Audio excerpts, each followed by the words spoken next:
Stitch பண்றோம். கை stitch பண்றதுக்கு tailor மெத்தட்னு பாத்தீங்க அப்படின்னாக்கா பாடியை இந்த அளவுக்கு எடுத்துட்டு இத கைக்கு வச்சுப்பாங்க.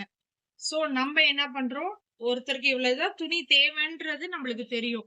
சோ அப்ப என்ன பண்றோம், கைக்கு நம்ம இந்த கரப்பகுதி வர்ற மாதிரி மடிச்சுக்கிறோம். கைக்கு மடிக்கிறதுக்கு ஃபர்ஸ்ட் கிளாத் இந்த மாதிரி வச்சுங்க, உங்களை பார்த்து ஃபோல்ட் பண்ணீங்க. ஓகேவா? ரெண்டாவது ஸ்டெப் வந்து பாத்தீங்க அப்படின்னா திரும்பவும் உங்களை பார்த்து ஃபோல்ட் பண்ணீங்க. ஃபோல்ட் பண்ணிட்டு இந்த சைடு இருக்கு இல்லையா, இதை இப்படி மடிச்சு நாலா மடிச்சு போட்டுருங்க. நாலா மடிச்சு போட்டுட்டு இந்த கரைப்பகுதி எல்லாம் பாத்தீங்க அப்படின்னாக்கா ஈவனா இருக்கணும். ஓகேவா? அதே மாதிரி க்ளோஸ் ஆன பகுதி ஆப்போசிட்லயும் ஓபன் பகுதி நம்ம பக்கமும் இருக்கணும். இது கைக்கு கிளாத் மடிச்சு போடுற ஸ்டெப்.